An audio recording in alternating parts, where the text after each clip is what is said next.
Hey, how you doing today? So you made an erroneous transfer, a wrong transfer to a wrong account number, a wrong person that you don't know where they are based or wherever they are, and you're like, right now, how can I get my money back? This happened to me, and I just want to share with you my experience. Believing that if you find yourself in the same circumstances and the conditions are similar, you can also take advantage of these tips and get your money back. I was able to get my money back within about 2 hours. Within 2 hours, I was able to get my money back. But there were some conditions that worked in my favor, which is why I'm putting up this video just for you to learn, So what happened? Let me tell you what happened. So I was gonna get some stuffs for my car. I think engine oil, oil filter, and one more item. And I think everything was about 28,500 naira.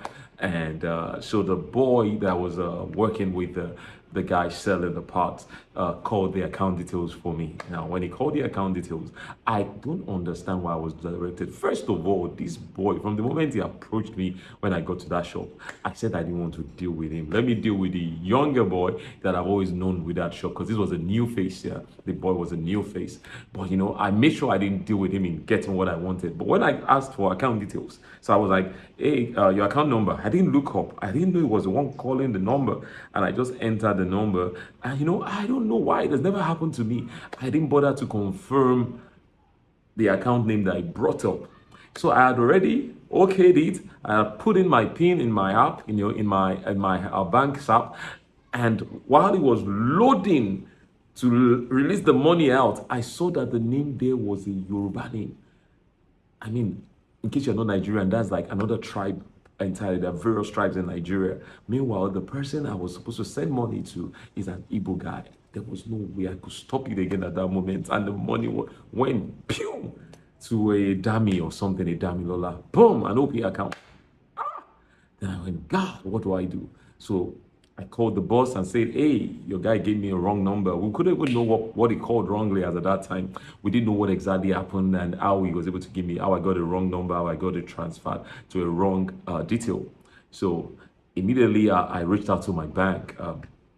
And my bank, I chatted them up. I chatted them. That's the first and fast thing I could do. And then I also reached out to my account officer and a guy that works in one of the banks that I go off on, the branch that I go off on. So I reached out to them. They were not responding. They're on duty. It was a work day. They were working. They were not responding. But the bank's customer service chat responded to me, and then they listed out conditions. I mean, let me read out the conditions that was listed. They responded. They were like, they are sorry for my experience and all that. They're sorry for what happened, and then they now gave me some conditions upon which my money may or may not be reverted back to me. Just give me a second here. I'm just trying to look for that chat. Okay, give me a second. All right, got it. Okay, so now they said, listen to this. They said, kindly be informed of the 4 conditions for erroneous transfers to other banks, because my transfer was to another bank. So there's erroneous transfer to same bank, there's erroneous transfers to other banks. So they said, it is subjected to funds being available in the wrong beneficiary's account. So if the guy that got your money or the leader that got your money has wiped out the money immediately, you can't get your money back. They said it is subject to the consent of the acquiring bank. So the bank that the person, the wrong beneficiary, is banking with has to consent to sending the money back to you. They said it is subject to the consent of the wrong beneficiary. So the person that I sent my money to wrongly has to agree to send it back to me. Number 4, they said it's on best effort basis, as the banks would only try to recover the funds. Meaning, hey, Rashid, man, it ain't sure. It ain't sure. It just depends on what happened. It will just try our best. It's on best effort. And I said, finally, said, now when you hear this, you know that they are telling you, hey, it's like you're on your own. No? I said, we would also advise that you can get the law enforcement agencies involved personally if this is not resolved within 7 days. When I saw this, man, I kind of like, man, no, there has to be another way. Then it clicked on me. It clicked on me. This will not work in all cases, but for those that are favored and like me to have sent it to such an account, this works if the person you're dealing with is a honest person. So I realized that it was an OP account, that the person's a mobile number was used to open that OP account. So I called the number and it was switched off at the point the person was not picking. So I went on WhatsApp and I chatted the person. I chatted the person. I also searched for the number online. I was able to get a Facebook account. I was able to put a face to the person. I was also able to put, I was able to search for the name to also put the face to the person. And I chatted and I just dropped a message that, hey, I erroneously sent some money to you, and I would appreciate if it can be sent back. Wow. And I just trusted God that that was going to happen and I won't need to involve the police or anything like that.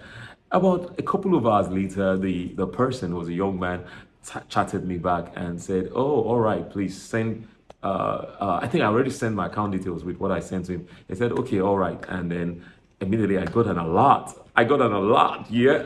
So the money was 28.5. I think he sent me back 28.2 or something like that. And he said in the chat that that was for interest or SMS charges or something like that. That was fine with me. That was fine. In fact, if it was 27.5, that was fine with me. And I didn't know how I could have missed out checking the beneficiary after I input the account details to confirm which is the vendor, that is this your name.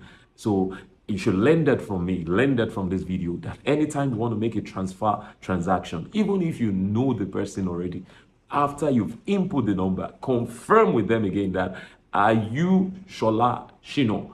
Are you Shion Shogo? Are you William Maduel? Confirm with them that that's their account name and their bank, and then you can go on and approve the transfer.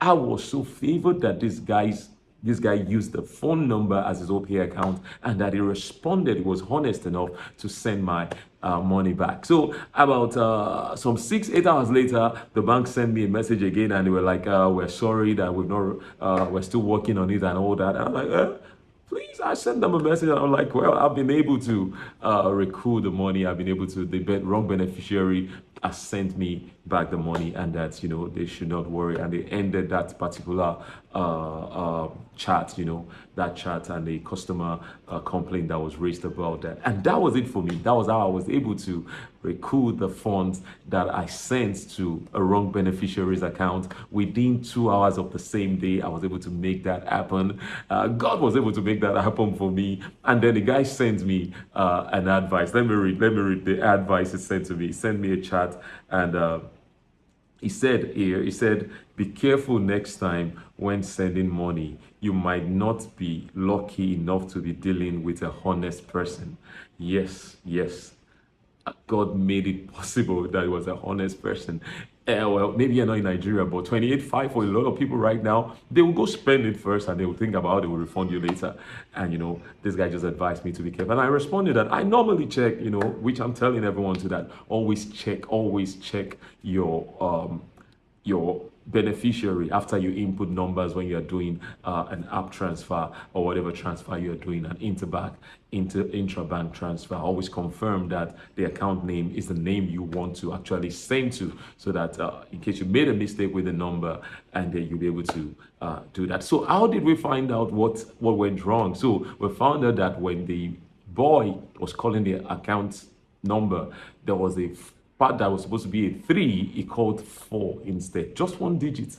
One digit messed up the whole thing. Just one digit. He called 4 instead. And I told him, I said, I told you not to come near me. Why did you call account details for me? But then that had to happen, and, you know, God made a way. So I hope this has been of tremendous help to you. But this will not work for someone that maybe you're using a normal commercial bank that is just normal digits. It's not a phone number. But then you can start with the steps that are initiated, and you can learn from the conditions that I stated. Also, there are some conditions to retrieving the money back through your bank if it's not a phone number. But if it's a phone number that was used, just chat the number, do some search on Google, on Facebook, chat the person and reach out to them in love, and I'm sure they will send your money back. But most importantly, be careful when you're making transfers so you don't make a wrong erroneous transfer to wrong beneficiary. God bless you. God bless you. Don't forget to click on the subscribe button and click the bell notification if this has blessed you. Share with your friends and family and drop a comment for me if you've had such an experience, or if this experience has taught you something. Drop a comment for me. Till I see you in the next video. My name is Rashid. This is Take Them TV. Bye out.